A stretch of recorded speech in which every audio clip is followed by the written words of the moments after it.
And a troubling new chapter in our investigation into Arizona's dental board. ABC 15 investigator Dave Biskobing is about to show you how much it actually takes for a dentist to lose their license in Arizona. And here's a hint, it's a lot.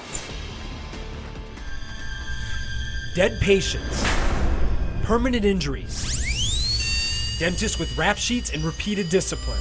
Over and over and over. Why is she allowed to continue practicing dentistry? It's a question. I'd like to speak to you about some of the responses that you gave me. I have to get ready for the meeting. Officials don't want to answer. And just take a couple minutes. Yes, definitely nervous. This is Kathy, a speech-language pathologist for children. We met her at the dental board's last meeting. I'm another Dr. Rosalind Keith victim. Dr. Rosalind Keith, a dentist who has what could be the longest disciplinary record in Arizona. I was shocked.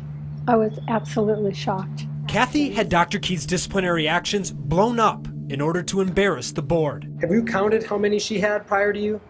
No, prior to me. How much do you know now how many she had? Like around, okay. Let's go 1, 2, 3, 4, 5, 6, 7, 8, 9, 10, 11, 12, 13, 14, 15, 16, 17, 18, 19. And my case is not even on there yet. Kathy's filed a lawsuit claiming her 2 front teeth were wrongly pulled. It was humiliating. I was devastated. But her dental board complaint was immediately dismissed because Dr. Keith actually had her license revoked a few months ago, but not for the reason you might imagine. Now, it wasn't because of bad dentistry. The board pulled her license because Dr. Keith failed to fully pay $15,000 in restitution to 2 patients for substandard dental work. Pretty much if she made her payments, she'd still be good to go. Yes.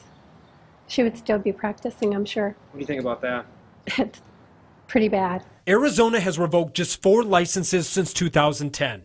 2 for substance abuse, 2 for not paying restitution or fees, 0 for bad dental work. We found that's less than other states with similar populations in the same 5-year period.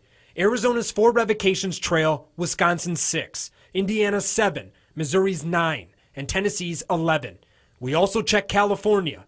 They averaged 28 revocations a year. I think the dental board needs to be regulated. So you think they're way too easy? Way too easy. Malpractice attorney Jeff Pyburn agrees. We've got somebody with 10, 12, 19 prior violations, and they're really not doing anything to them.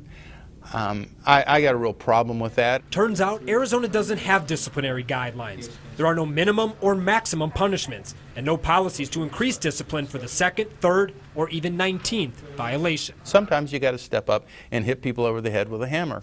Last year, state auditors also questioned the level of discipline in several complaints. One was a death in July 2010. The board found during surgery, the dentist oversedated the patient and didn't properly monitor their condition. The dentist got 16 hours of education. In another, a patient's face was paralyzed. The board found the dentist was unqualified and used improper techniques. That dentist got 24 hours of education. And we found this case, a dentist convicted of voyeurism for repeatedly peeping on his 14-year-old stepdaughter in the shower. The board let this felon keep practicing and treat children as long as he promised to have an assistant present.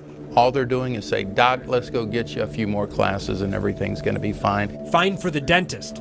How about for patients like Kathy? I don't think they're doing their job. They're incompetent. They're not protecting the citizens of Arizona. I'm investigator Dave Biskobing, ABC 15 News. Well, the ABC 15 investigators also found patients are rarely, if ever, interviewed before the dental board determines discipline. So is this process fair?